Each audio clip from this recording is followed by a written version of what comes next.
I was standing outside in my graduation gown, locked out of my own house, while my stepmom laughed from the window. She told me I didn't deserve to walk today. And for a moment, I believed her. But everything changed when I heard the rumble from the street. At first, I thought it was traffic. Then I saw the neighbors run outside. Phones came up. A siren cut through the air. And a black SUV convoy rolled straight toward me, stopping right at my feet. My stepmom froze behind the glass. My classmates stared. Everyone whispered the same question. Why are they here for her? What they didn't know is that 3 months earlier, I had done something in secret, something even I didn't think would matter again. And today, the entire country had found out. Hello, beautiful souls. I'm so glad you're here with me. Before we dive into this story, I want to know, where are you watching from? Drop your city or country in the comments. And hey, how are you doing today? Really? I hope you're taking care of yourself.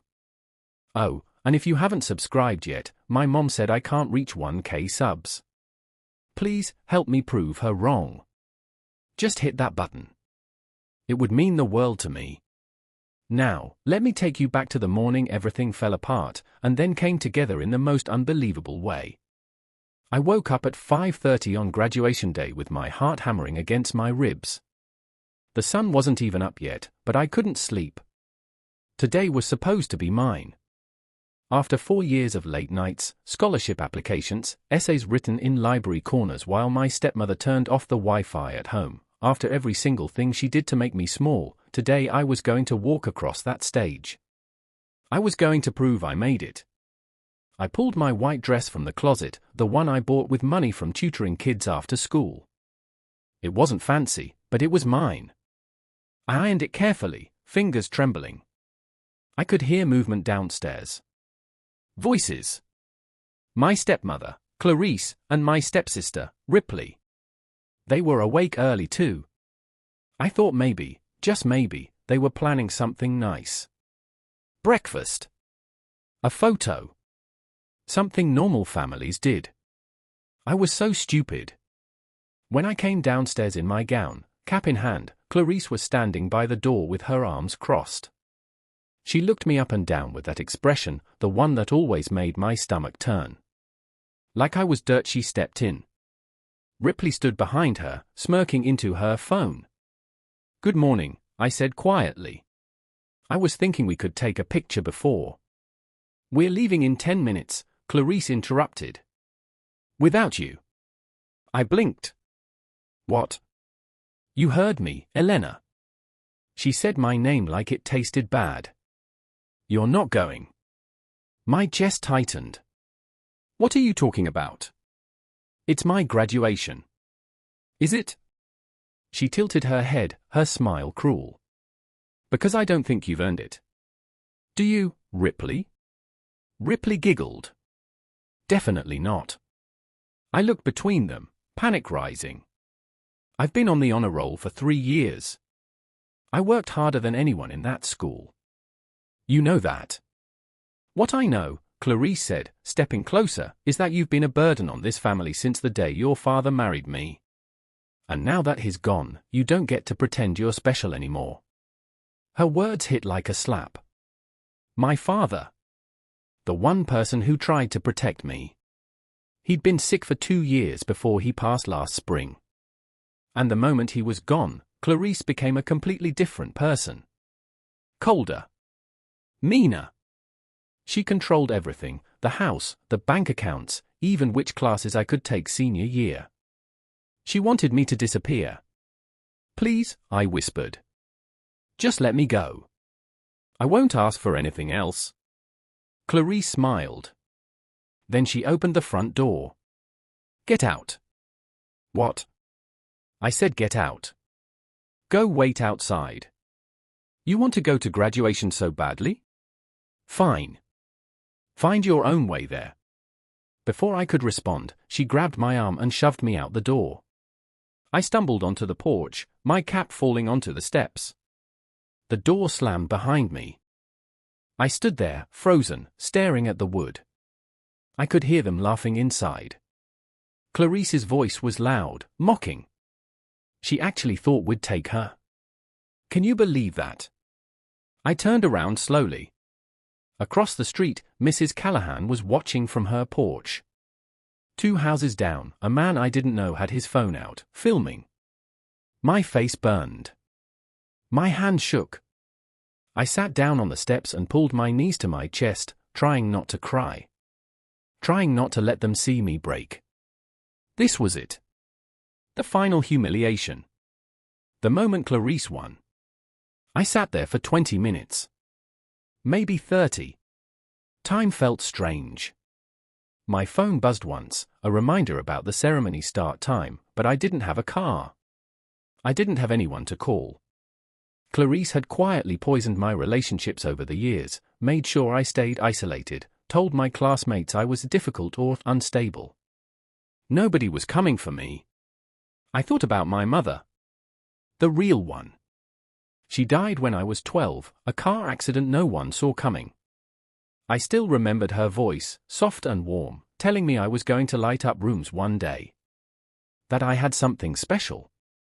But right now, locked out and forgotten, I felt like nothing. Then I heard it. A low rumble. Distant at first. Engines. I looked up. Mrs. Callahan was staring down the street, her hand over her mouth. The man with the phone turned, confused. Other neighbors stepped outside. The sound grew louder. Sirens. Not police sirens, something else. Official. Heavy. Then I saw them. 3 black SUVs, windows tinted dark, rolling slowly down my street. They had small flags on the hoods, national symbols I recognized from news broadcasts. Behind them, 2 motorcycles, lights flashing. A convoy. My heart pounded. I stood up slowly, my gown rustling around me. The vehicle slowed. Then stopped. Right in front of my house. Right in front of me. The door to the lead SUV opened, and a man in a dark suit stepped out. He was holding a leather folder. Behind him, a woman in military dress followed, her posture sharp and commanding. Everyone on the street was staring now. Phones out. Whispers rising. Inside the house, I heard movement. The curtain by the window pulled back. Clarice's face appeared, pale and confused. The man in the suit walked directly toward me. He stopped 3 feet away and looked down at the folder, then back up at me. Elena Ripley Truman, he asked. My mouth was dry. Yes. He smiled. Not a polite smile. A real one. Miss Truman, on behalf of the National Committee for Scientific and Youth Development, I am honored to inform you that you have been selected as this year's recipient of the Presidential Grant for Innovation and Academic Excellence. The world tilted. You are what? You've been awarded a $1 million grant, he continued, louder now, so everyone could hear. For your research submission on sustainable urban agriculture models. Congratulations. The street exploded into noise. I couldn't move. I couldn't breathe. The words hung in the air like something impossible, something that happened to other people, not girls like me who got locked out on graduation day. The officer was still smiling, waiting for me to respond, but my brain had stopped working. Behind him, camera flashes went off. News vans were already pulling onto the street, reporters jumping out with microphones. $1 million. A presidential grant. My research. I had submitted that project for months ago, late one night in the library, using a computer because Clarice had taken my laptop, claiming I didn't need it anymore. It was a last-minute thing, something my biology teacher, Mr. Hendricks, had encouraged me to enter. He said my ideas were brilliant, that I had a real shot. But I never heard anything back. I assumed I didn't make it. I assumed, like everything else in my life, that it just slipped away.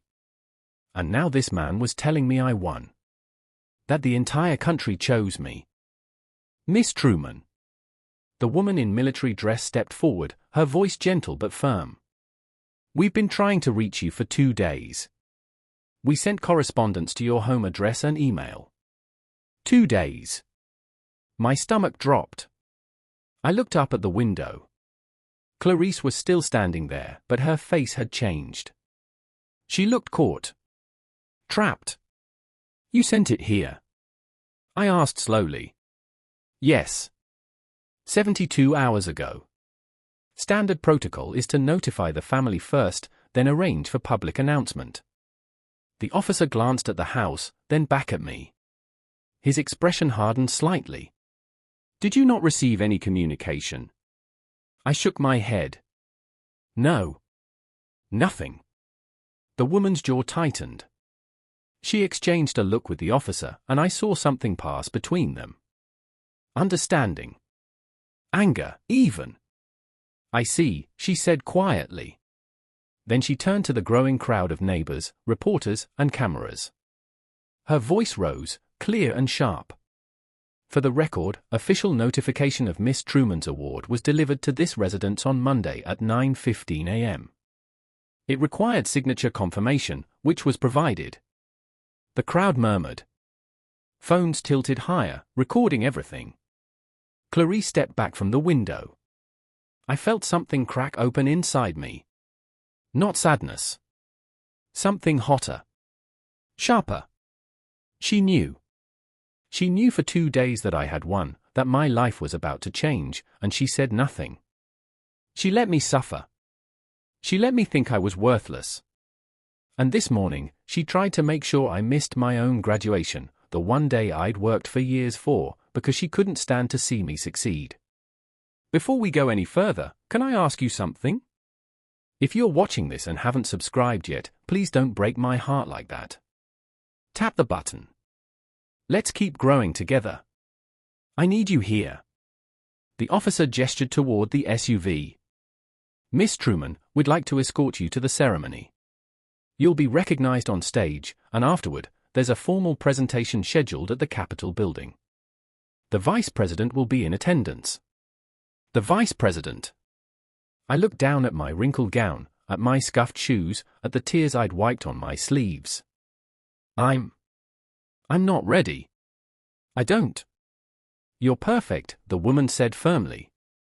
You've already proven everything you need to prove. Now let the country see you. The front door of my house suddenly flew open. Clarice came rushing out, Ripley close behind her. Clarice's face was flushed, her smile bright and fake, the kind she used when she wanted to impress people. "Oh my God, Elena," she cried, reaching for me. "I was just about to come get you.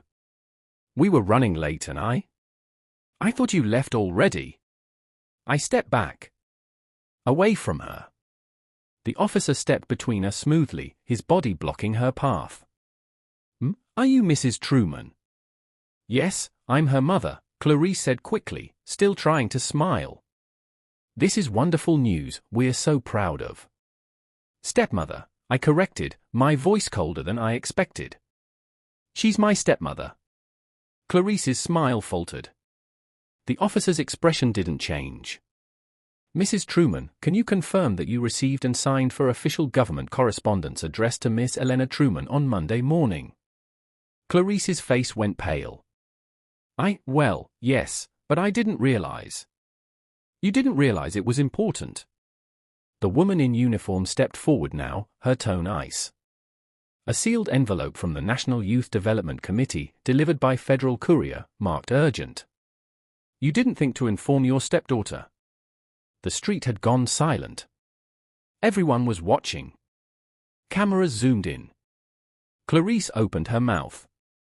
Closed it. Opened it again. "I thought it was a scam," she finally said, her voice shaking. "I was protecting her from." "You thought a Federal Courier was a scam," the officer repeated flatly. Ripley tugged on Clarice's arm, whispering something, but Clarice shook her off. She turned back to me, desperation creeping into her voice. "Elena, sweetheart, you know I would never." "You locked me out," I said quietly. She froze. "You locked me out of the house this morning." You told me I didn't deserve to walk at graduation. You said I wasn't special. My voice cracked, but I didn't look away. You knew what I won, and you still did that. For a long moment, no one spoke. The only sound was the click of camera shutters, the murmur of reporters speaking into phones, the hum of the SUV engines. Clarice's mask slipped completely. Her face twisted, something ugly flickering beneath. You ungrateful little. That's enough. The officer's voice cut through like a blade. He turned to me, his expression softening. Miss Truman, we need to get you to the ceremony. Are you ready? I nodded. He opened the door to the SUV, and I climbed inside. The interior was cool, leather seats soft beneath me. Another official sat inside, a kind-looking older woman with a tablet in her lap. Welcome, Elena, she said warmly. I'm Dr. Vasquez, head of the selection committee. We've been waiting to meet you. Through the tinted window, I watched Clarice standing on the lawn, her mouth moving, trying to explain to the reporters. But no one was listening to her. They were all looking at me. The SUV pulled away slowly, the motorcade forming around us. Neighbors lined the street, some clapping, some just staring. Mrs. Callahan had tears in her eyes. As we turned the corner, leaving my street behind, I finally let myself cry. Not from sadness. From relief. I had survived. Despite everything, I had survived. Dr. Vasquez handed me a tissue, her smile gentle. You're going to do incredible things, Elena. We've been following your work. You have a gift. I wiped my eyes, my voice barely a whisper. I just wanted to matter. You do, she said firmly. And now the whole country is going to know it. Let me tell you how I got here. How I ended up locked out on graduation day, fighting for scraps of dignity in a house that was supposed to be my home. My mother died when I was 12. A drunk driver ran a red light on a rainy Tuesday evening, and she was gone before the ambulance arrived.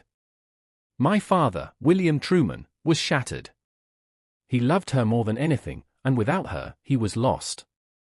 2 years later, he met Clarice at some work function. She was charming, polished, attentive. She made him laugh again. I wanted him to be happy, so when he said they were getting married, I tried to be happy too. I should have seen the warning signs. Clarice moved into our house 3 weeks after the wedding, and everything changed. She redecorated, throwing out my mother's things, claiming they were too sad to keep around. Photos disappeared. My mother's jewelry vanished into Clarice's jewelry box. The recipes my mother had handwritten were tossed in the trash. When I protested, my father told me I needed to let go and give Clarice a chance. So I tried. But Clarice didn't want my acceptance. She wanted me gone. Ripley, her daughter, was my age, and from day one, Clarice made it clear who mattered more. Ripley got the bigger bedroom. Ripley got new clothes every season. Ripley got a car for her 16th birthday while I was told we couldn't afford extras. Every achievement I earned was minimized. Every mistake I made was magnified. When I made honor roll, Clarice said it was because my teachers felt sorry for me. When I won a regional science fair, she said the competition must have been weak. When I got accepted to 3 universities with partial scholarships, she said I should have aimed higher.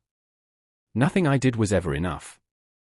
Then, 2 years ago, my father got sick. Lymphoma. It came fast and hit hard. Clarice took over everything: finances, medical decisions, the household. She said it was to reduce stress on my father, but really, it was a power grab. She controlled which of us got to visit him in the hospital. Most days, she took Ripley. I was told he was too tired for me.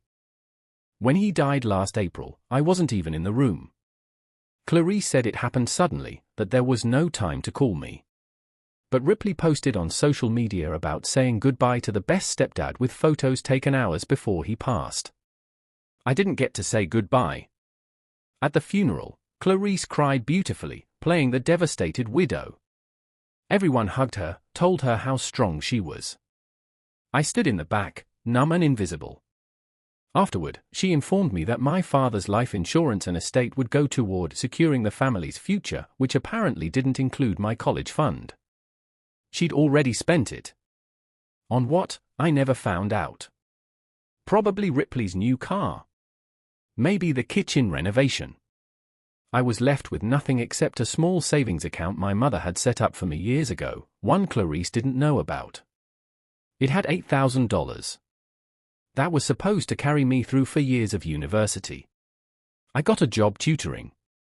I applied for every scholarship I could find. I spent my senior year working myself to exhaustion, trying to build a future out of nothing. And through it all, Clarice kept pushing. Kept testing. Kept trying to break me. This morning was supposed to be her final victory. Locking me out, humiliating me in front of the neighborhood, making sure I missed the one moment I'd earned. She wanted me to fail. She needed me to fail. Because if I succeeded, it would prove that everything she said about me was a lie. The ceremony was already underway by the time we arrived. The motorcade pulled up to the back entrance of the Civic Center, where graduations were always held. Through the SUV window, I could see the banners, the balloons, the family streaming inside in their nice clothes, carrying flowers and cameras. I pressed my hand against the glass, my throat tight. Dr. Vasquez touched my shoulder gently. We're going in through a different entrance. You'll be introduced on stage during the honor segment. The principal has been notified. My stepmom and stepsister, I said quietly. They're probably already inside. They left without me this morning. Dr. Vasquez's expression hardened. I'm aware. And trust me, Elena, the optics of that are not going to play well for them. The officer from earlier, whose name I learned was Agent Calloway, opened the door and helped me out. A small team of people surrounded me immediately, not threatening, just protective. One woman straightened my gown, another handed me my cap, which I dropped on the porch steps hours ago. Someone must have grabbed it. Ready? Agent Calloway asked. No. But I nodded anyway. They led me through a side hallway, past storage rooms and janitor's closets, toward the sound of music and applause. My heart hammered so hard I thought it might break through my ribs. We stopped just off stage, behind the heavy curtain. I could see the rows of graduates in their blue and gold gowns, the packed auditorium of families, the stage where Principal Nordberg stood at the podium, reading names. And there, in the third row, I saw them. Clarice and Ripley. They'd arrived early, grabbed premium seats, probably told everyone around them some lie about where I was. Ripley had her phone out, texting. Clarice was smiling, nodding at someone across the aisle. They thought they'd won. Dr. Vasquez stepped up beside me, her voice low. Before you go out there, I want you to know something. Your research project? The one on sustainable urban agriculture? It wasn't just good. It was revolutionary. You proposed a model that could feed thousands of people in food deserts using vertical farming and reclaimed water systems. You did that at 17, with limited resources, in your spare time. My eyes burned. I wanted to solve something real. You did. And now you're going to inspire a generation. She squeezed my hand. Go show them who you are. Principal Nordberg's voice boomed over the speakers. Ladies and gentlemen, before we continue with our graduates, we have a very special announcement. The auditorium quieted. It is my distinct honor to inform you that one of our students has achieved something truly extraordinary. He paused, building the moment. This morning, we received word that one of our own has been selected as the national recipient of the Presidential Grant for Innovation and Academic Excellence. Gasps rippled through the crowd. Clarice sat up straighter, looking confused. Ripley glanced around, frowning. This award, Principal Nordberg continued, is given to one student in the entire country each year. The recipient receives a $1 million grant, mentorship from leading scientists, and a platform to bring their innovations to life. The auditorium erupted in whispers. Please join me in congratulating our very own Elena Ripley Truman. For a split second, nothing happened. Then the curtain pulled back, and I stepped onto the stage. The auditorium exploded. People stood, clapping, some shouting. Cameras flashed like a lightning storm. I could barely see through the lights, but I kept walking, one foot in front of the other, until I reached Principal Nordberg. He shook my hand firmly, his eyes glistening. I always knew you were special, Elena, he whispered. I managed a smile, my vision blurring with tears. And then I looked out into the crowd, searching for them. Third row. Center. Clarice's face was white. Her mouth hung open in shock. Ripley had dropped her phone, staring at me like I was a ghost. Around them, people were leaning over, whispering, pointing. I saw Mrs. Chen, my neighbor, turn to Clarice with a frown, saying something sharp. Clarice shook her head frantically, trying to respond, but no one was listening. They were all looking at me. Before we dive deeper, if you're new here, hi love. I'm glad you made it. Go ahead and hit that subscribe button so you don't miss stories that touch the heart. Agent Calloway stepped onto the stage with a microphone. The crowd quieted again, sensing something else was coming. On behalf of the National Committee, he said clearly, we'd like to address an important matter. Miss Truman's award notification was delivered to her home 72 hours ago. However, due to circumstances within her household, she was not informed of this achievement until this morning. Murmurs spread like wildfire. In fact, he continued, his voice harder now, Miss Truman was locked out of her home this morning and denied transportation to this ceremony by her legal guardian. The murmurs turned to gasps, then anger. Were it not for our team's arrival, Miss Truman would have missed her own graduation, the very day she was meant to be celebrated for an achievement that honors not just her, but this entire community. The auditorium erupted. Not in applause. In outrage. People turned toward Clarice and Ripley. Phones came out, recording. Someone shouted, "That's disgusting." Another voice called, "How could you?" Clarice stood abruptly, grabbing Ripley's arm, trying to pull her toward the exit. But the aisles were packed. People blocked their way, not physically, but with their presence, their judgment. Principal Nordberg took the microphone back. Elena, would you like to say a few words? I hadn't prepared anything. I hadn't even known I'd be here an hour ago. But I stepped forward, my hand shaking, and I looked out at all those faces.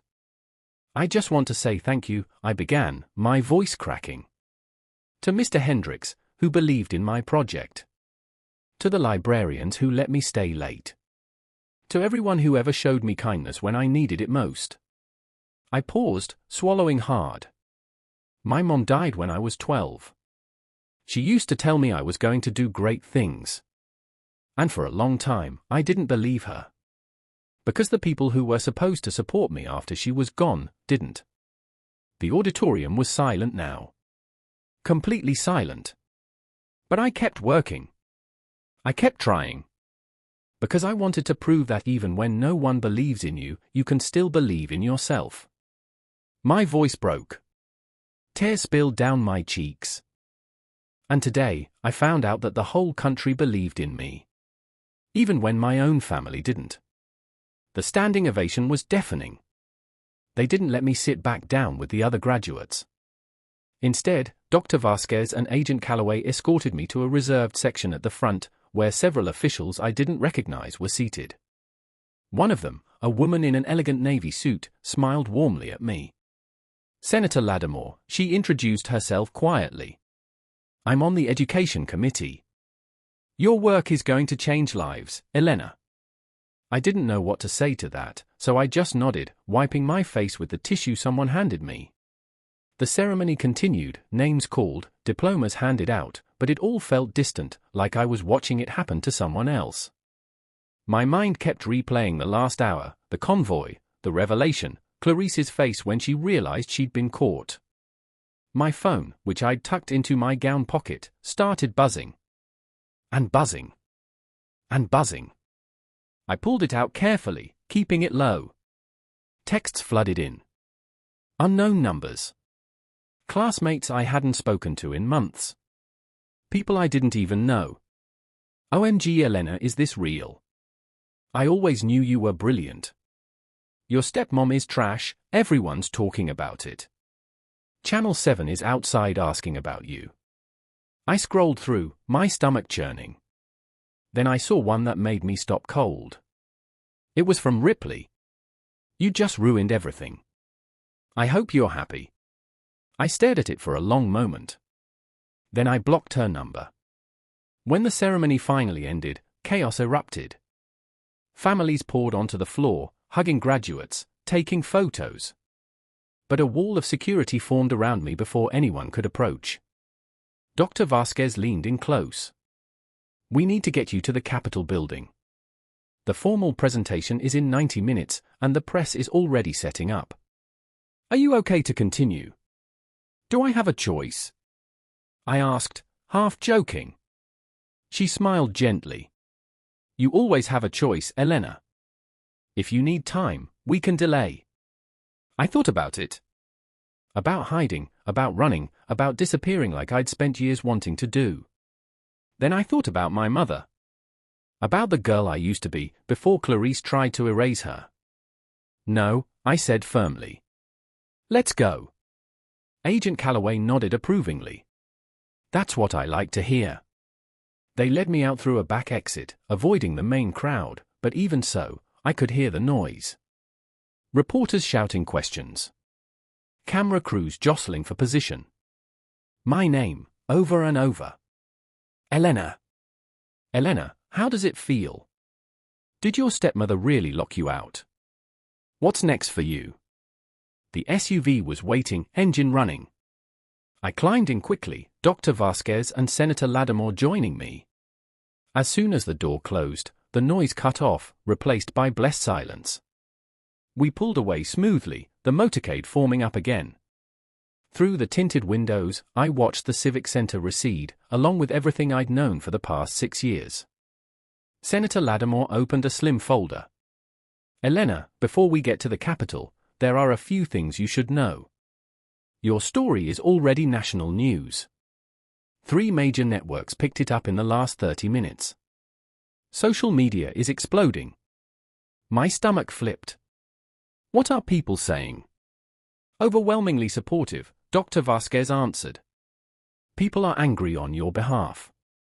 They're calling for investigations into your stepmother's handling of your father's estate, especially regarding your college fund. I blinked. How do they know about that? Some of your neighbors have been very vocal, Senator Lattimore said delicately. Apparently your stepmother wasn't as discreet as she thought. Several people witnessed incidents over the years. They're coming forward now. Part of me felt vindicated. Another part felt exposed, like my entire painful life was being picked apart by strangers. There's something else, Dr. Vasquez said carefully. Child Protective Services and the State Attorney's Office have both reached out. Given that you're still 17 until next month, and given the circumstances of this morning, they want to ensure your safety and welfare. I'm fine, I said automatically. Are you? Senator Lattimore's voice was kind but firm. Elena, what happened this morning constitutes neglect at minimum. And if your stepmother withheld information about this grant deliberately, that could be considered educational interference, possibly even fraud, depending on her motivations. I hadn't thought about it that way. I'd been so focused on surviving, on getting through each day, that I hadn't considered that what Clarice did might actually be illegal. What happens now? I asked quietly. For today, you attend the presentation, you accept your award, and you let the country celebrate you, Dr. Vasquez said. Tomorrow, we'll help you figure out the rest. You won't be alone in this anymore, Elena. That's a promise. The SUV glided through downtown traffic, police motorcycles clearing the way. People on the sidewalk stopped and stared, some taking photos, others just watching curiously. My phone buzzed again. Another flood of messages. I scrolled through them numbly until one name caught my eye. Mr. Hendricks, my biology teacher. Elena, I'm watching the news and I'm crying. I'm so proud of you. You deserved this. You deserved all of it. Call me if you need anything. Fresh tears spilled down my cheeks. I typed back quickly, thank you for believing in me when no one else did. His response came immediately, I wasn't the only one. You'll see. The Capitol building appeared ahead, its white dome gleaming in the afternoon sun. News vans lined the street, reporters already set up with cameras and microphones. A red carpet had been rolled out at the main entrance. This is really happening, I whispered. This is really happening, Dr. Vasquez confirmed. She reached over and squeezed my hand. You ready to walk that carpet? I looked down at my wrinkled gown, my scuffed shoes, my hands that were still shaking slightly. Then I thought about Clarice's face when the truth came out. About Ripley's shock. About every person who'd ever made me feel small. Yeah, I said, lifting my chin. I'm ready. The SUV stopped. Agent Calloway opened the door. And the roar of the crowd hit me like a wave. They were cheering. For me. I stepped out onto the red carpet, and the world exploded in light. The Capitol steps stretched before me like a mountain. Camera flashes turned the afternoon into a strobe light, and voices crashed over each other, reporters shouting questions I couldn't distinguish from the noise. Agent Calloway appeared at my side, his presence solid and grounding. Just walk steady. Look straight ahead. We've got you. So I walked. One step. Then another. The wrinkled graduation gown suddenly felt like armor. Every flash of light, every shout of my name, every stranger cheering was proof that I existed. That I mattered. That Clarice had failed. Halfway up the steps, a little girl broke through the security line. She couldn't have been more than 7, clutching a homemade sign that read Elena is my hero in crayon. Her mother tried to pull her back, apologizing frantically, but I stopped. I knelt down, my gown pooling around me. Hi, I said softly. The girl's eyes went wide. You're Elena. I am. My teacher said you made gardens that grow in the sky. That you're going to help people eat healthy food. My throat tightened. I'm going to try. She thrust the sign at me. Can you keep this? So you remember that people believe in you. I took it carefully, like it was made of glass. I'll keep it forever. Thank you. She hugged me suddenly, fiercely, then ran back to her mother. I stood slowly, clutching the sign, and I could hear the crowd's reaction shift. Softer now. More emotional. Someone shouted, "We love you, Elena." Another voice, "You deserved better." I made it to the top of the steps, where a line of officials waited. The vice president stood at the center, a tall woman with kind eyes and a warm smile. Vice President Catherine Shaw had been on the news 100 times, but seeing her in person made everything feel impossibly real. Miss Truman, she said, extending her hand. It's an honor. The honor is mine, I managed, shaking her hand. Walk with me, she said, and suddenly we were moving through the massive doors into the Capitol Rotunda. The noise from outside faded, replaced by the echo of our footsteps on marble floors. Inside, more cameras waited, but also something else. A small crowd of people, maybe 30 or 40, standing in a semicircle. As I entered, they began to applaud. I recognized some faces. Mr. Hendricks stood near the front, tears streaming down his face. Mrs. Chen from my neighborhood. My guidance counselor, Ms. Rodriguez. People who'd shown me kindness over the years, small moments I'd almost forgotten. They'd been invited. They were here for me. Your community wanted to witness this, Vice President Shaw said quietly. We thought you should be surrounded by people who actually supported you. My vision blurred. I couldn't speak. She led me to a podium set up beneath the rotunda's painted ceiling. Cameras formed a semicircle, their red lights blinking. Dr. Vasquez and Senator Lattimore stood to one side, both smiling. Vice President Shaw took the microphone. "Ladies and gentlemen, members of the press, honored guests. Today we celebrate not just academic achievement, but resilience. Determination. The kind of spirit that defines the best of who we are as a nation." The room fell silent. Elena Ripley Truman submitted her research project on sustainable urban agriculture 4 months ago. Out of over 10,000 applicants nationwide, her proposal stood out not just for its innovation, but for its heart. She didn't design a system to make money. She designed it to feed people. To transform food deserts into thriving communities. To give hope to neighborhoods that have been ignored for too long. My hands trembled. I clasped them behind my back, trying to stay steady. Elena did this work in her spare time, with limited resources, while maintaining a 4.2 GPA and working 2 part-time jobs. She did it while grieving her father. She did it while facing obstacles in her own home that would have broken most people. The vice president's voice hardened slightly. And this morning, on what should have been one of the proudest days of her life, she was locked out of her house and told she didn't deserve to walk at her own graduation. Gasps echoed through the rotunda. Even though the people here knew the story, hearing it stated so bluntly by the vice president made it real in a new way. But Elena walked anyway, Vice President Shaw continued, her voice rising. She walked onto that stage. She accepted her diploma.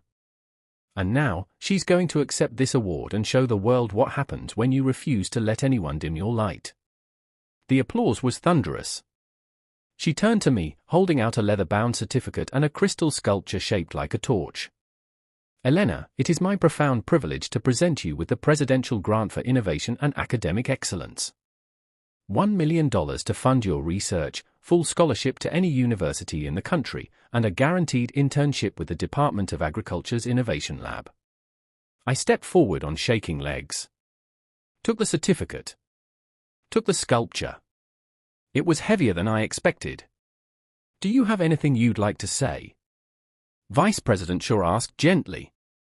I looked out at the cameras, at the people who came to support me, at this moment that felt like a dream I was afraid to wake up from. "I didn't think anyone would care," I said, my voice cracking. "About my project. About me. I submitted it because my teacher told me I should, but I didn't really believe it would matter." I paused, gathering my thoughts. My mom used to say that even small lights can push back darkness. She said it when I was scared of storms, but I think she meant it bigger than that. I think she meant that even when everything feels impossible, you can still do something. You can still try. Tears rolled down my cheeks, but I didn't wipe them away. So I tried. I worked on this project in libraries and coffee shops and anywhere I could find Wi-Fi. I researched vertical farming and hydroponic systems and water reclamation. I did it because I wanted to solve something real. Because I was tired of feeling powerless. My voice grew stronger. And today I found out that I'm not powerless. That my voice matters. That my ideas matter. That I matter, even when the people closest to me tried to convince me otherwise. I looked directly into the main camera. If you're watching this and you feel invisible, if you feel like nobody sees your worth, please know that you're wrong. Someone sees you. Someone believes in you. And you have something valuable to give this world, even if the people around you can't recognize it yet. The room erupted. People stood, clapping, some crying openly. Mr. Hendricks was sobbing. Mrs. Chen blew me a kiss. Vice President Shaw hugged me, whispering in my ear, "You're going to inspire millions, Elena. I just know it. Settle in, get comfortable, and if you haven't subscribed yet, go ahead and do that. You're safe here." The formal ceremony concluded, but the day was far from over. I was ushered into a side room where a team of stylists waited. They'd brought clothes, proper clothes, because apparently I had 3 more media appearances scheduled.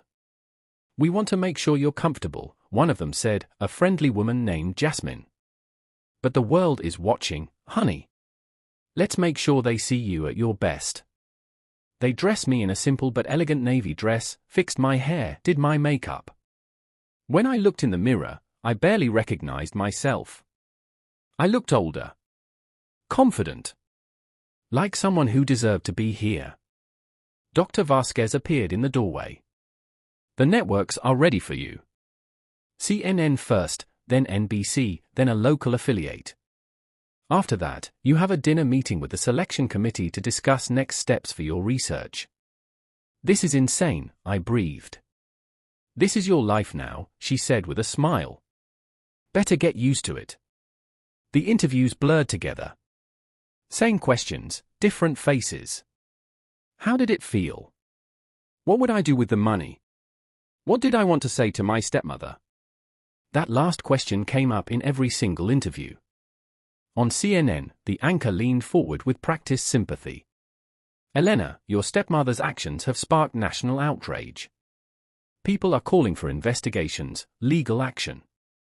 How do you feel about that? I chose my words carefully. I feel sad, mostly. I wanted a family. I wanted someone to be proud of me after my dad died. But instead of supporting me, she saw me as competition. As a threat. And that says more about her than it ever said about me. Do you think she should face consequences? I paused. I think the truth has consequences on its own. Right now, the whole country knows what she did. She has to live with that. On NBC, they asked if I'd forgiven her. Forgiveness isn't something you do in a day, I said. Right now, I'm focused on moving forward. On building the life I deserve. Maybe one day I'll have space for forgiveness. But today isn't that day. By the time the third interview ended, I was exhausted. My face hurt from smiling. My throat was raw. But there was still the dinner meeting. They took me to a private dining room in one of the Capitol's wings. Around a long table sat the members of the selection committee, scientists and professors and policymakers who'd chosen my project out of thousands. As I entered, they stood and applauded. Dr. Vasquez pulled out a chair for me.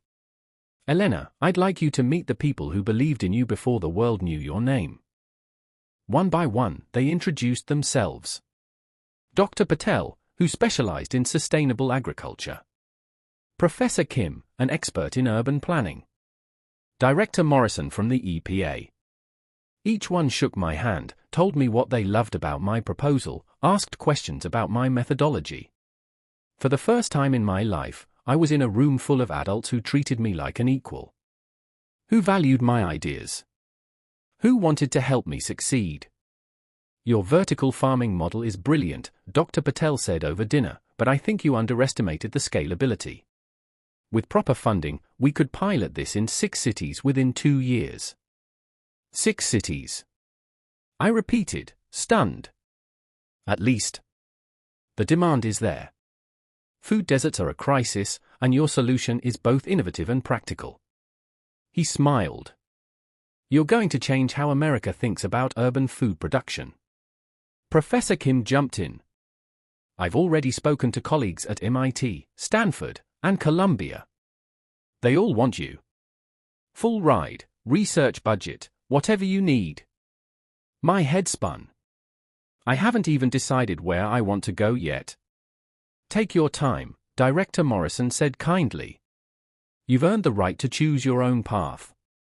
Just know that wherever you go, you'll have our full support. Senator Lattimore, who'd been quiet through dinner, finally spoke. Elena, there's something else we need to discuss. Your home situation. The room sobered. Given your age and the circumstances, we need to ensure you have stable housing and guardianship until you turn 18. Do you have any family you could stay with? Grandparents, aunts, uncles? I shook my head. My mom was an only child. My grandparents on her side passed when I was young. My dad's family, they sided with Clarice after he died. Said I was being dramatic about how she treated me. Senator Lattimore nodded, unsurprised. Then we'll arrange temporary housing through the program. There's a system in place for youth grant recipients who need support. You'll have your own apartment, a stipend for expenses, and a caseworker to help with the transition. My own apartment, I whispered. Your own space, Dr. Vasquez corrected gently. Where no one can lock you out. Where you're safe. Where you can finally just be 17 and figure out what comes next. I couldn't hold it back anymore. I started crying right there at the dinner table, in front of all these important people. Not sad tears. Relief tears. Grateful tears. For the first time in 6 years, I was going to be safe. They put me up in a hotel that night. Not just any hotel, a suite in the Waldorf with a view of the city, with a bedroom bigger than my entire space at Clarice's house. Security was posted outside my door. Room service brought me dinner I was too overwhelmed to eat. I stood at the window in the borrowed pajamas they provided, looking out at the city lights, trying to process everything that had happened in 12 hours. This morning, I'd been locked out and humiliated. Tonight, I was on every news channel in America. My phone had died hours ago from the constant notifications. When I finally plugged it in and turned it back on, it immediately started buzzing again. Hundreds of messages. Thousands of social media notifications. I scrolled through numbly. Support from strangers. Interview requests from magazines. Speaking invitations from schools. A message from the president's office asking if I'd be willing to visit the White House. The White House. But buried in all of that, there were other messages too. From Clarice. 12 missed calls. 6 voicemails. A stream of texts that started angry and ended desperate.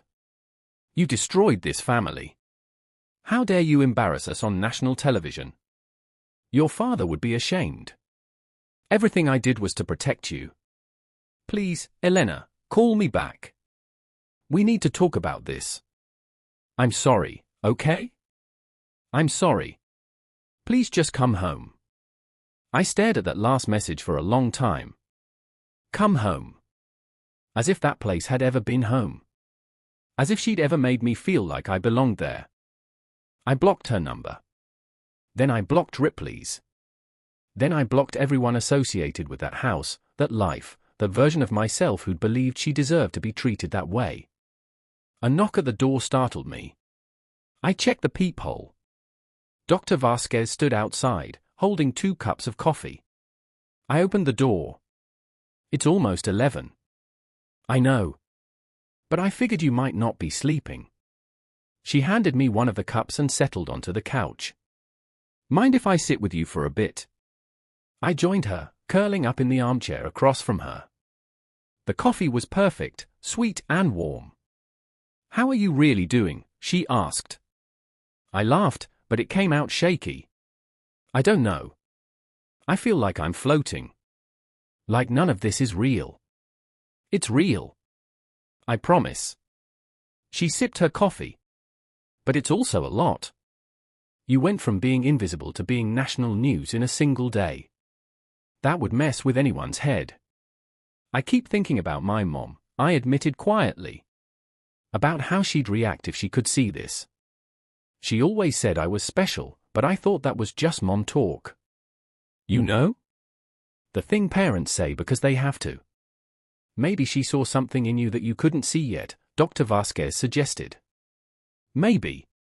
I wiped at my eyes. I miss her so much. Every day. And after she died, I thought my dad would protect me, would make sure I was okay. But he let Clarice take over everything. He chose her over me, again and again, until he got too sick to choose anything. That must have been incredibly painful. It is. I set my coffee down, my hands shaking. The worst part is that I started believing them. Started believing that I really was the problem. That if I just tried harder, was quieter, needed less, maybe they'd love me. My voice cracked. But nothing I did was ever enough. Because they didn't want me to be enough. They wanted me to fail. Clarice needed me to fail so Ripley could be the successful one.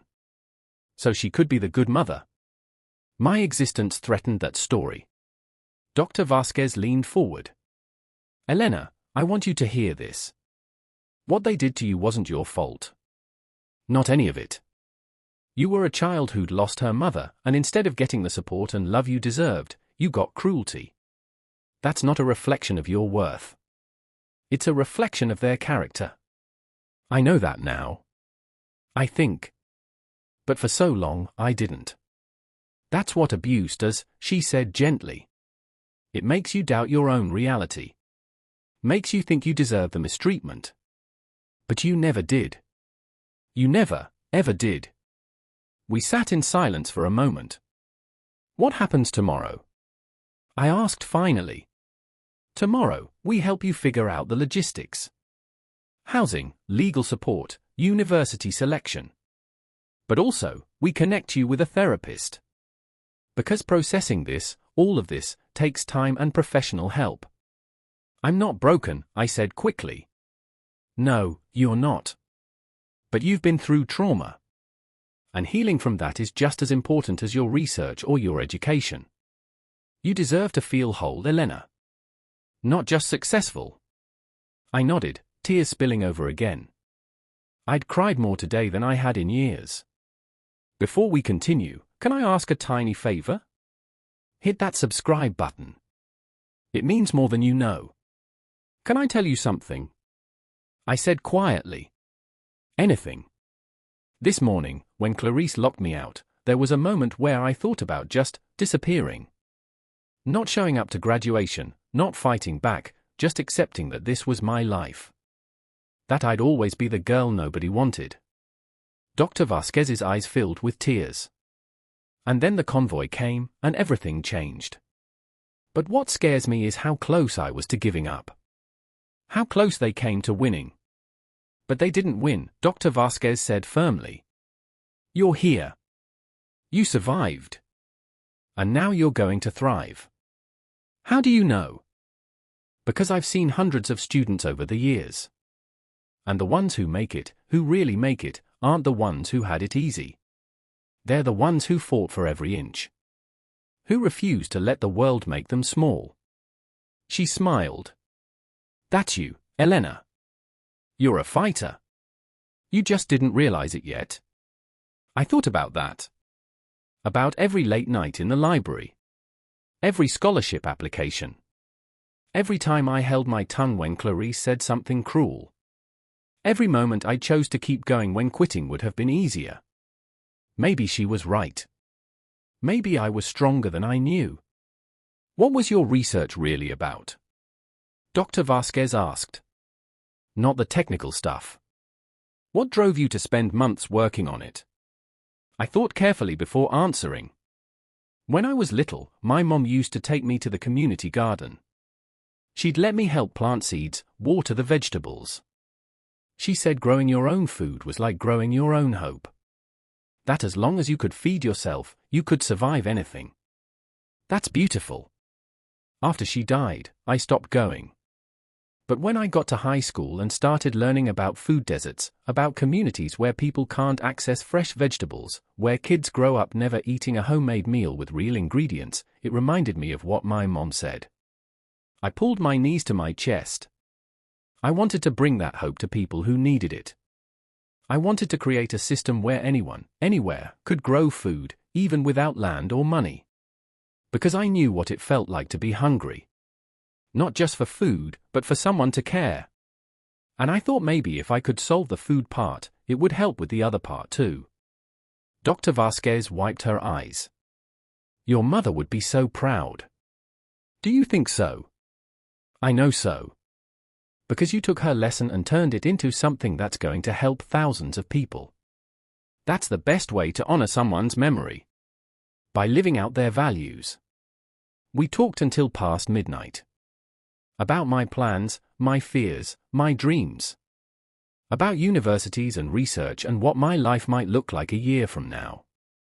She told me about her own journey, how she'd grown up poor, how education had saved her, how she'd dedicated her life to helping other kids who needed that same chance. When she finally left, I crawled into the enormous hotel bed and pulled the covers up to my chin. The sheets were soft, the pillows perfect. Nobody was going to burst in and tell me I didn't deserve to be here. Nobody was going to take this away. I thought about everything I'd survived. Not just Clarice and the last 6 years, but losing my mother, losing my father, losing my childhood to grief and neglect. I'd survived all of it. And tomorrow, I was going to start building something new. Just before I fell asleep, I whispered into the darkness the same words my mother used to say when she tucked me in. "You're going to light up rooms one day, baby girl." And for the first time, I believed it. The morning talk shows wanted me. All of them. Dr. Vasquez sat with me over breakfast in the hotel restaurant, scrolling through the requests on her tablet. Good Morning America, The Today Show, local news, podcasts, online interviews. Everyone wants to hear your story. I picked at my armlet. What should I say? The truth. That's all you've ever needed to say. She looked up. But Elena, I need to warn you. Some of these interviews are going to push hard on the family drama angle. They'll want you to condemn your stepmother, to give them emotional sound bites. You need to decide how much you're willing to share. I don't want to be cruel, I said quietly. I don't want revenge. Then don't give it to them. But also don't protect people who hurt you. There's a middle ground. Tell your story honestly, and let people draw their own conclusions. We decided on 3 appearances: Good Morning America, because they had the biggest audience, a local station, because I wanted my community to hear from me directly, and one podcast that focused on youth empowerment.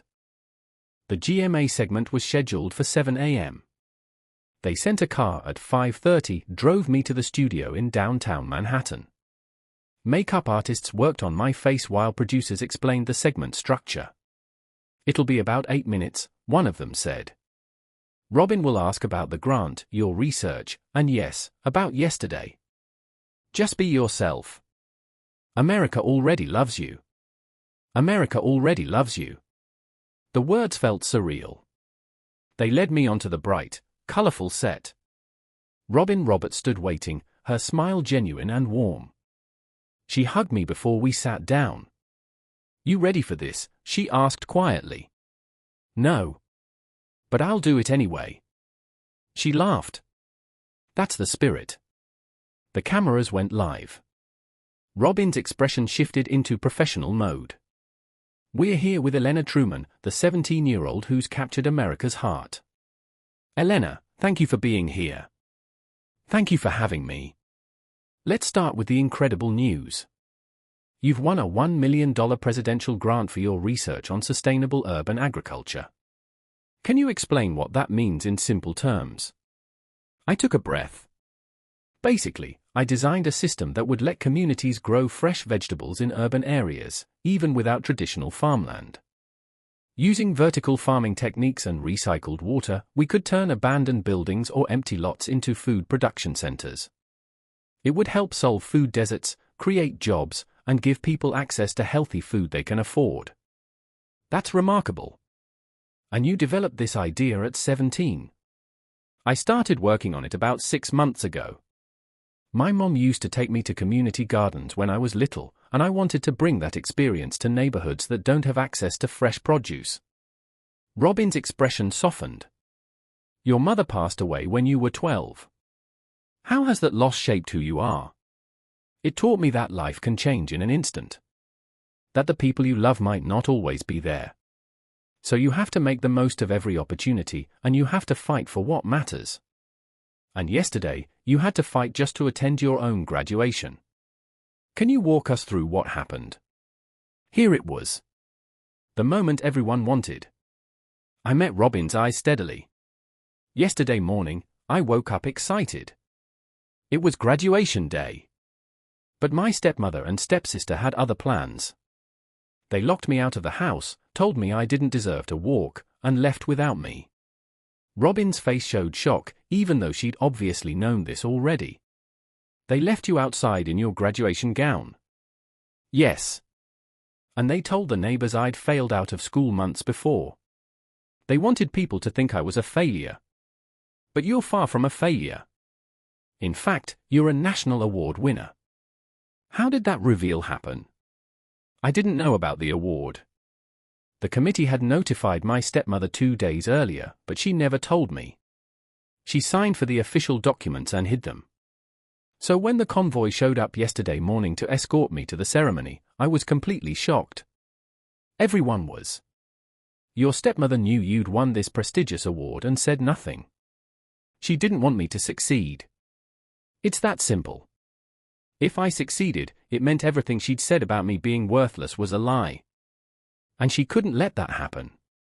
Robin leaned forward. Elena, millions of people are watching right now, and I think many of them are wondering, how did you survive that kind of treatment?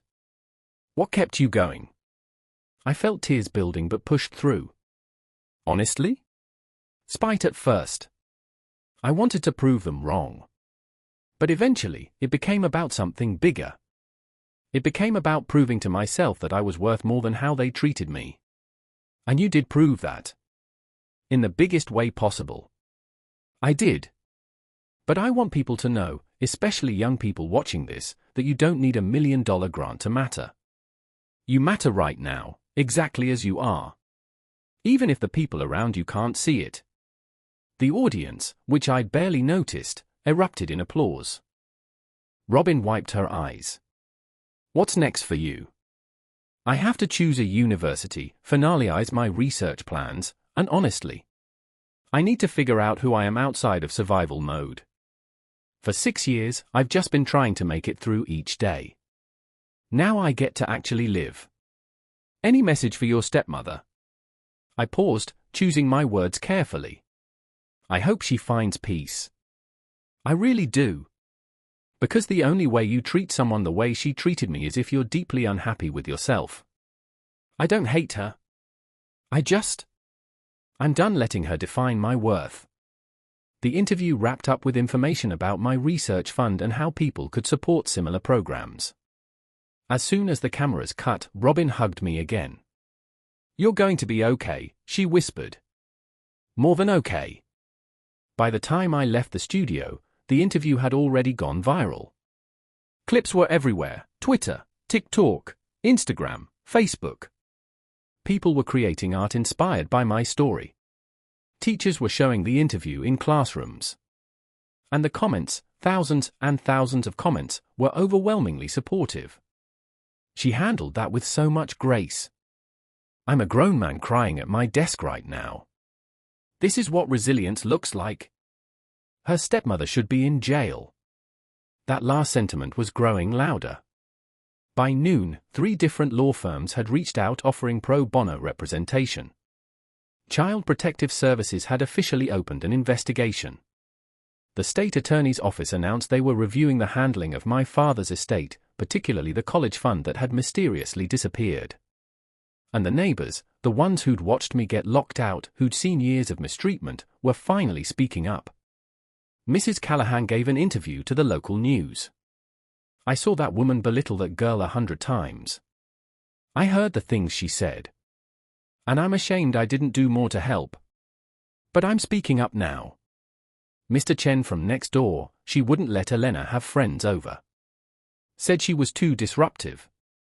Meanwhile, the other daughter had parties every weekend. My old math tutor, Clarice, would call and scream at me if I gave Elena a snack after tutoring. Said I was spoiling her. She's a monster. The evidence piled up. Years of cruelty, documented by dozens of witnesses who'd stayed silent out of politeness or fear or uncertainty. But now that the truth was out, everyone wanted to be on the right side of history. By the evening news cycle, Clarice's face was everywhere, but not in the way she'd probably wanted. Reporters camped outside the house. Neighbors avoided her. Someone spray-painted a child abuser on the sidewalk in front of the property. I didn't feel good about that last part. Vigilante justice wasn't justice. But I also didn't feel bad. Dr. Vasquez called me that afternoon. Elena, I need to tell you something. Your stepmother's lawyer reached out. She wants to meet with you. My stomach dropped.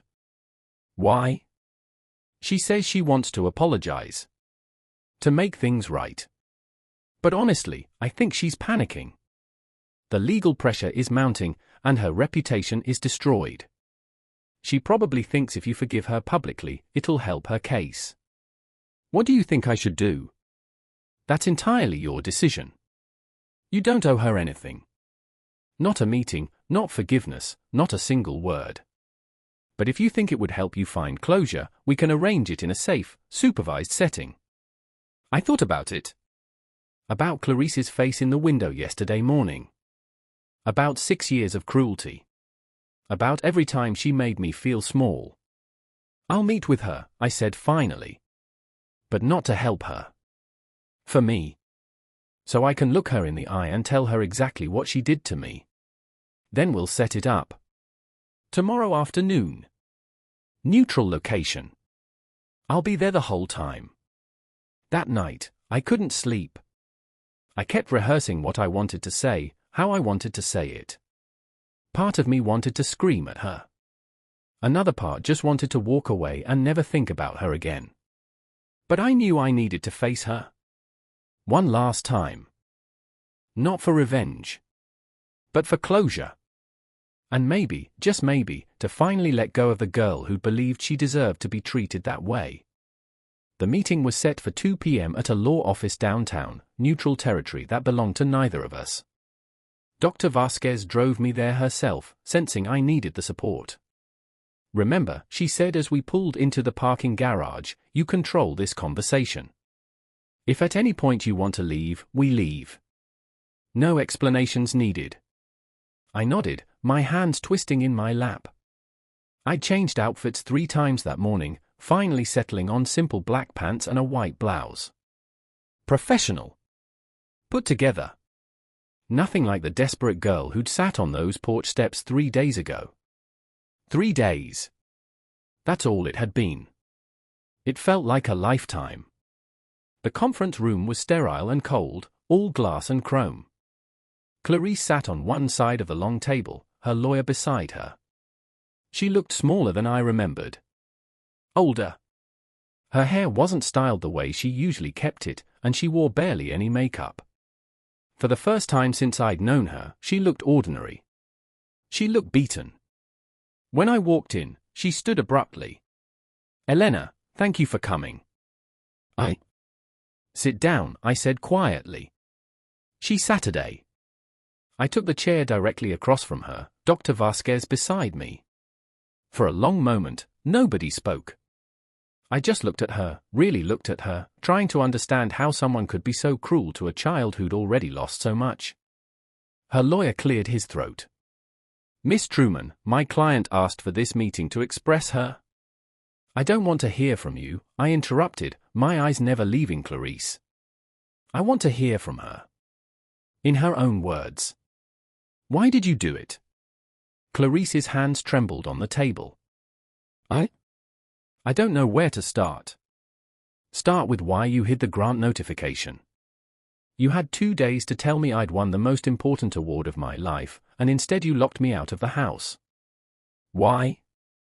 Her eyes filled with tears. I was scared. Scared of what? Of you. Her voice cracked.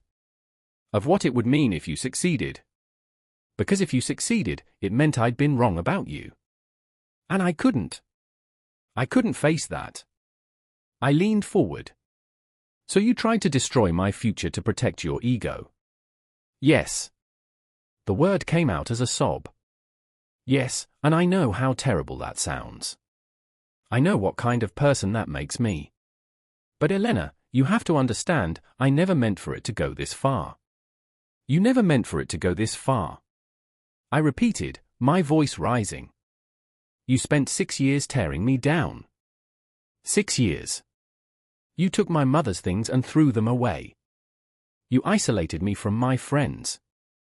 You convinced my father that I was the problem. You stole my college fund. You made me believe I was worthless.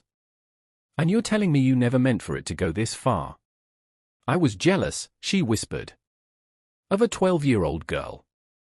Of how much your father loved you. Of how everyone saw you as this sweet, smart, innocent child who'd lost her mother. You walked into rooms and people cared about you automatically. And I had to work for every scrap of attention. Every bit of respect. Nothing ever came easy for me. I stared at her, incredulous. So you decided to make sure nothing came easy for me either. I wanted Ripley to have opportunities. To be special. But you were always there, always achieving, always reminding everyone that you were the better daughter. I never tried to compete with Ripley. I never tried to compete with anyone. I just wanted to survive in my own home. Clarice broke down completely, her face in her hands. I know. God, I know. And I hate myself for it. When I saw the news, when I saw what I'd done to you broadcast to the entire country, I realized what a monster I'd become. You didn't realize before? When you were doing it. I told myself I was being practical. That I was protecting my daughter. That you were resilient and you'd be fine. But the truth is I was just cruel. And I'm so sorry. Her lawyer touched her arm gently, probably warning her not to say more, but she shook him off. I'm sorry for all of it, Elena. For every mean word, every time I made you feel small, every opportunity one took from you. I'm sorry for not being the mother figure you needed after your mom died. I'm sorry for failing you in every possible way. I waited for her to finish. Then I spoke, my voice steady and cold. I don't forgive you. She looked up, shocked. Maybe someday I will. Maybe in 10 years or 20 years, when I've built a life so full and beautiful that what you did to me is just a distant memory, maybe then I'll have room for forgiveness. But not today. Elena, please. You asked why I agreed to this meeting. It wasn't for you. It was for me. Because I needed to look you in the eye and tell you that everything you did to me failed. You tried to break me and instead you made me stronger. You tried to silence me and instead you gave me a platform. You tried to steal my future and instead you gave me proof that I could succeed despite you. Tears streamed down my face now, but my voice never wavered. You were supposed to protect me. You were supposed to be the adult. And instead you turned into my biggest bully. You stole my childhood, Clarice. You stole years of my life that I can never get back. I know. I'm not finished. I stood up, needing the height, needing the power. My father trusted you. He married you because he thought you'd take care of me if something happened to him. And the moment he couldn't protect me anymore, you showed your true face. You dishonored his memory. You betrayed his trust. And that's something you're going to have to live with forever. She was sobbing openly now, but I felt nothing. No satisfaction. No anger. Just emptiness where she used to have power over me. The legal system is going to do what it's going to do. I'm cooperating with the investigations. I'm telling the truth about the college fund, about the abuse, about everything. Not because I want revenge, but because other people need to know what you're capable of. What you did to me, you could do to someone else. And I won't let that happen. Dr. Vasquez stood beside me, her hand on my shoulder. But here's what I really came to say, I continued, my voice softening slightly. I don't hate you, Clarice.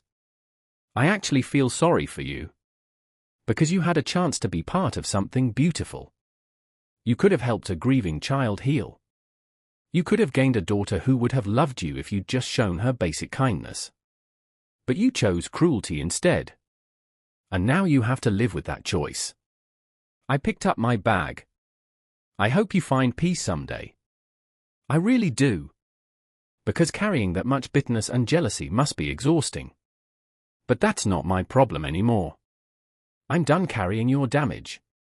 Where will you go? She asked through her tears. Forward, I said simply. I'm going forward. And you're not invited.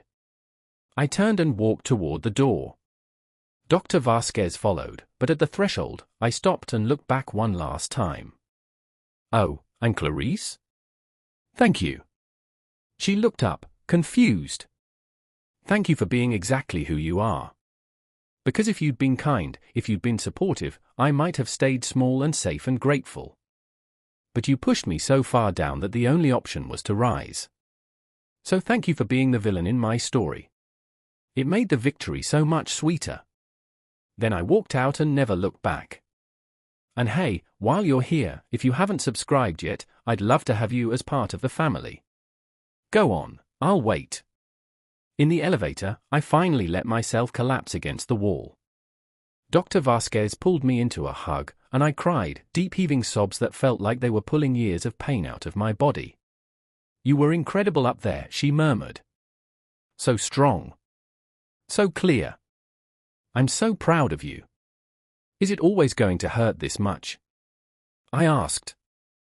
No. It gets easier. One day you'll think about this and it won't hurt at all. It'll just be something that happened once, to a younger version of you, who survived and became extraordinary. We drove in silence for a while. Then Dr. Vasquez spoke again. There's something I need to tell you.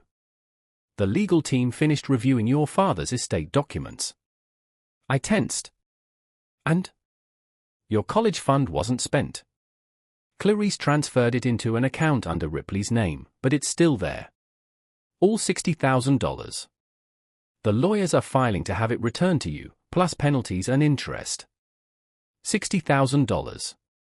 My father had saved that much for me. There's more, Dr. Vasquez continued. Your father had a life insurance policy that named you as the beneficiary. Clarice never informed you about it.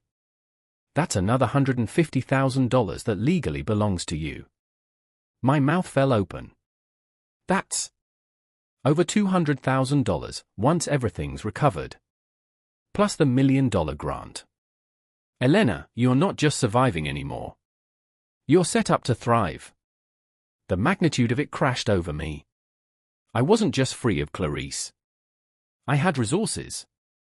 Real resources. The kind that meant I'd never be vulnerable again. What about the house? I asked quietly. It's in a trust that splits ownership between you and Ripley, per your father's will. But given Clarice's mismanagement of your assets, the court is likely to grant you the right to buy out Ripley's half at a reduced rate, or force a sale with you getting the larger share of proceeds. The house. The place where I'd suffered so much. I could own it. Or I could sell it and never step foot inside again. I don't want it, I said firmly. Sell it. Split the money however the law requires. I don't want anything that reminds me of her. Dr. Vasquez nodded. That's fair. We'll start the process. 2 weeks later, I stood in the apartment they'd arranged for me, a one-bedroom in a safe neighborhood near the University District. It wasn't fancy, but it was mine. My name on the lease. My key. My space. I'd spent the weekend moving in, not that I had much to move. Most of my belongings were still at Clarice's house, and I'd instructed the lawyers to pack them up and ship them. I didn't want to set foot in that place ever again. But I had enough. New clothes, purchased with my stipend. New laptop, provided by the grant program. New bedding, new dishes, new everything. A completely fresh start. I was hanging curtains when someone knocked. I opened the door to find Mr. Hendricks standing there, holding a small potted plant. Mr. Hendricks. What are you doing here?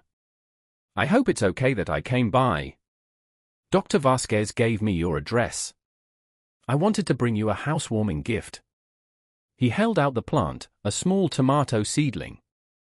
I know your research is about urban farming, so I thought this was appropriate. I took it carefully, touched by the gesture. It's perfect. Thank you. Come in, please. He stepped inside, looking around at my mostly empty apartment. This is great, Elena. Your own place. Your own life. It still doesn't feel real sometimes. I bet. He settled on my second-hand couch. I also wanted to apologize. For what? For not doing more when I saw how Clarice treated you. I knew something was wrong. I saw the signs. But I told myself it wasn't my place to interfere. That was cowardice, and I'm sorry. I sat beside him. You encouraged me to submit my research. You stayed late to help me work on it. You gave me a safe space in your classroom. You did more than most people, Mr. Hendricks. But I could have done more. Should have done more.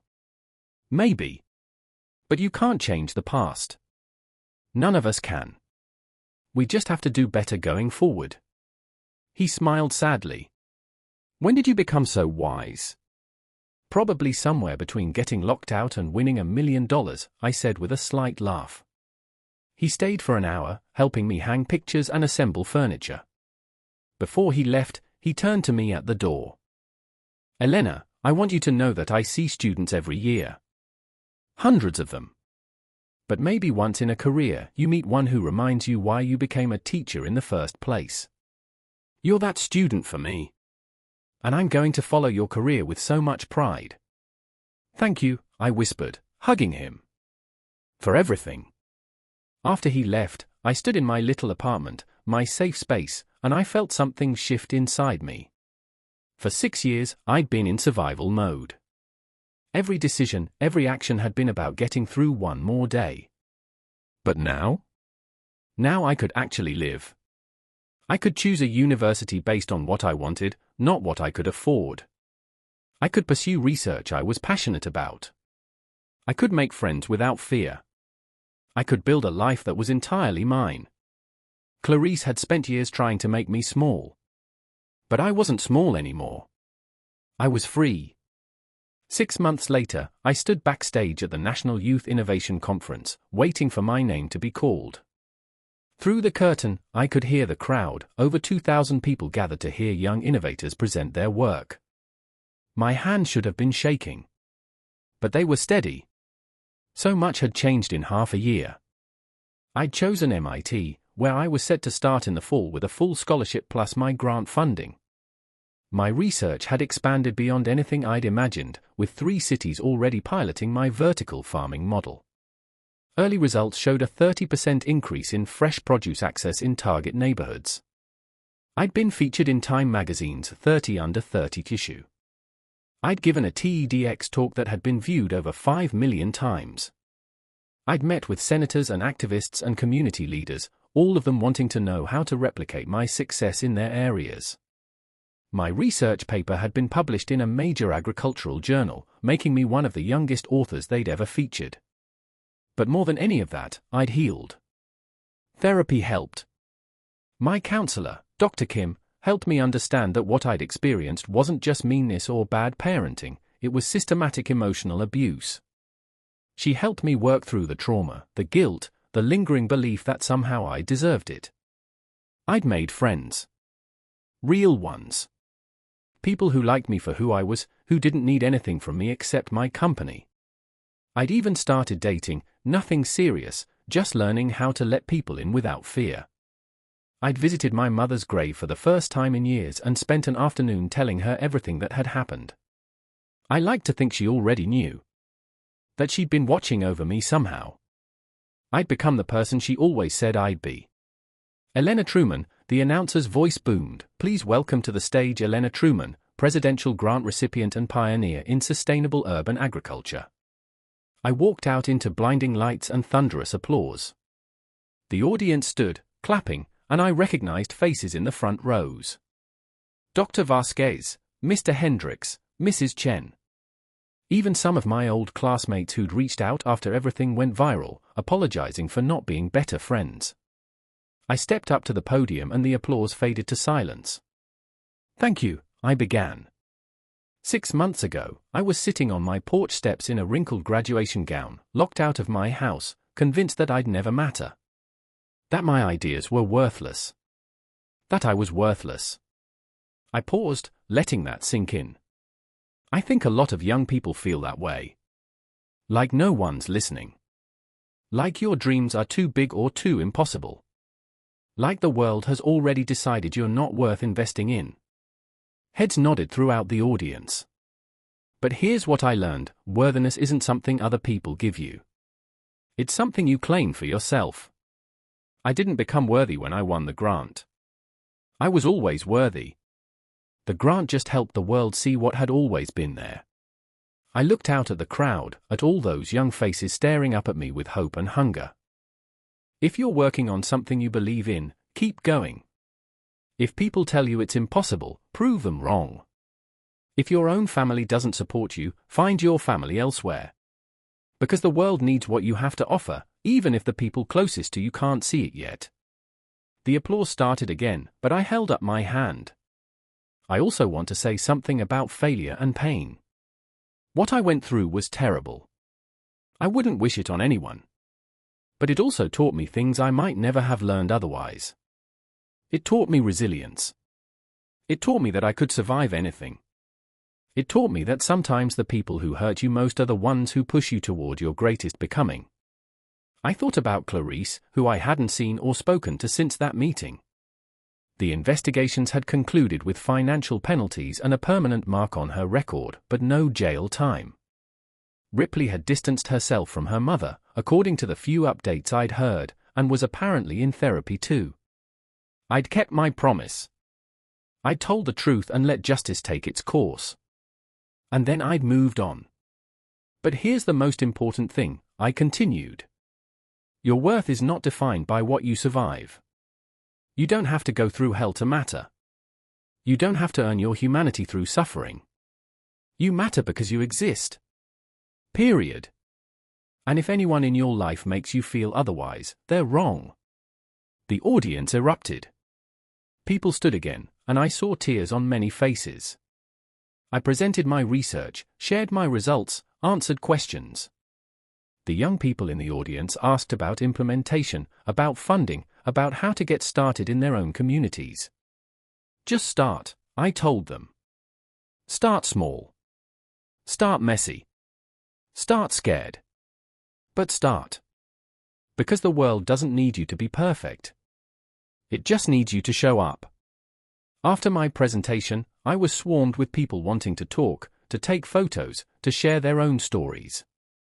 A girl about 15 approached shyly. I just wanted to say thank you, she said quietly. My home life it's hard. But watching you made me think that maybe I can make it through too. I hugged her tight. You can. You absolutely can. And if you ever need someone to talk to, there are people who can help. I handed her a card with crisis hotline numbers and support resources. Don't try to do it alone, okay? She nodded, tears in her eyes, and walked away holding the card like it was precious. That night, I was invited to a dinner for all the conference speakers. I sat between a 19-year-old who'd invented a new water filtration system and a 16-year-old who'd developed an AI program to detect early signs of learning disabilities. We were all kids. All of us just trying to make the world a little better with the gifts we'd been given. Can I ask you something? The water filtration inventor, whose name was James, leaned over. How do you deal with the pressure? Everyone watching, everyone expecting you to change the world. I thought about it. I remind myself that I'm not changing the world. I'm just improving one small corner of it. The world is too big for one person. But we can each do our part. What if we fail? Then we learn and try again. Failure isn't the opposite of success. It's part of it. He smiled, relieved. Thanks. I needed to hear that. After dinner, I stepped outside for air. The night was cool and clear, stars visible despite the city lights. I pulled out my phone and scrolled through messages. One caught my eye. It was from an email address I didn't recognize, sent earlier that day. Elena, this is Ripley. I know you probably don't want to hear from me, and I understand. I just wanted you to know that I'm sorry. For everything. For participating in how my mom treated you. For not standing up for you. For being part of your pain. I'm in therapy now, trying to understand why I went along with it. I don't expect forgiveness. I just wanted you to know that you deserve better. You always deserve better. I hope you're happy now. You've earned it. Ah. I stared at the message for a long time. Part of me wanted to delete it, to keep that door firmly closed. But another part remembered the Ripley from before Clarice turned her into a weapon. The Ripley who used to share her snacks with me when we first met. Who'd cried when her hamster died and let me comfort her. Clarice had poisoned her too, in a different way. I typed back, "Thank you for saying that. I'm not ready for more than this, but I appreciate your honesty. I hope therapy helps. Take care of yourself." Then I put my phone away and looked up at the stars. My mother used to say that every star was a soul watching over the people they loved. I liked to think she was up there somewhere, proud of the woman her little girl had become. "I did it, Mom," I whispered to the night sky. "I lit up rooms, just like you said I would." The wind picked up, gentle and warm, almost like an answer. 6 months became a year. Then 2 years. Then 5. I graduated from MIT at the top of my class. My vertical farming systems were now operational in 40 cities across 15 states, feeding hundreds of thousands of people. I'd started a non-profit to train young people in urban agriculture, creating jobs and hope in communities that needed both. I wrote a book about my journey, not for fame or money, but because young people kept asking how I'd survived. It became a bestseller, and the speaking requests poured in. I fell in love with someone kind, someone who saw my past and didn't pity me, just honored my strength. We moved in together, adopted a dog, built a life full of laughter and Sunday morning pancakes and everything I dreamed of in those dark years. I reconnected with Ripley, slowly and carefully. She'd done the work, really done it, and we'd never be close the way sisters could be, but we'd found a tentative friendship built on honesty and healing. I never spoke to Clarice again. I'd meant what I said about forgiveness needing time and distance, but even after years passed, I found I didn't need to forgive her to be happy. Her absence was gift enough. On the 5-year anniversary of graduation day, I was invited back to my high school to speak. They'd named a scholarship after me, the Elena Truman Memorial Scholarship for students pursuing STEM fields despite financial hardship. I stood in the auditorium where I'd once received my diploma and my grant, looking out at hundreds of students who didn't know my story yet, who just saw a successful 22-year-old with her life figured out. 5 years ago, I sat on the porch of my house, locked out by my own stepmother, convinced that my life was over before it really began. The room went completely silent. What I didn't know was that I was exactly where I needed to be. At rock bottom, with nowhere to go but up. Sometimes your greatest blessing looks like your worst nightmare at first. I told them the whole story. The abuse, the isolation, the moment the convoy arrived. The years of healing that followed. The work that still continued. "But here's what I want you to understand," I said, leaning on the podium. "My story isn't special because I won a grant. It's special because I refused to let someone else's cruelty define me. And every single one of you has that same power." A girl in the third row raised her hand. "What would you say to your 17-year-old self if you could?" I smiled. I'd say, "Hold on. I know it hurts. I know you're tired. I know you think it's never going to get better. But it does. It gets so much better that 5 years from now, you'll look back on this moment and be grateful for your strength. Not grateful for the pain, but grateful that you were strong enough to survive it." Before we go on, quick question, are you subscribed? If not, go ahead and fix that for me. I promise, I'll keep the stories coming. After the speech, students lined up to talk to me, to share their own stories, to ask for advice. One boy, maybe 16, hung back until everyone else had gone. "Miss Truman," he said quietly. "My stepdad, he's not nice to me. And I don't know what to do." My heart broke and mended simultaneously. I knelt down to his level. "You tell someone. You tell a teacher, a counselor, anyone who will listen. And you keep telling people until someone helps you. What's happening to you is not okay, and it's not your fault. Will you do that for me?" He nodded, tears streaming down his face. "And hey," I added, pulling out my phone. I'm going to give you my assistant's number. You call anytime you need support, okay? You're not alone in this. He clutched the card I handed him like a lifeline. Thank you. Thank you for being brave enough to tell me. That night, I went home to my apartment, to my partner and my dog and my life full of everything I'd once thought impossible. I made dinner while music played, laughed at stupid jokes, fell asleep safe and loved. And as I drifted off, I thought about that girl on the porch steps. The one who'd been locked out and humiliated. The one who'd thought she'd never matter. I wished I could go back and tell her that not only would she matter, she'd matter more than she could imagine. That the pain wouldn't last forever, but her strength would. That the people who tried to break her would fade into background noise while she became a symphony. That sometimes, the person who walks away from you is simply making space for the life you deserved all along. I'd been kicked out by my stepmother on graduation day. And then the nation chose me. But more than that, I chose myself. And that made all the difference. The end. Sometimes the person who locked you out was just clearing the path for you to walk into the life you were always meant to live. Sometimes betrayal is the beginning of your becoming. And sometimes, the greatest revenge is simply becoming everything they said you'd never be. If this story touched your heart, if you saw yourself in Elena's journey, if you believe that resilience can turn pain into purpose, then please subscribe. Share this with someone who needs to hear it. And remember, you matter, even when the world tries to convince you otherwise. Especially then. Thank you for being here. Thank you for listening. Thank you for believing that broken things can heal and hurting people can rise. Now go out there and light up some rooms.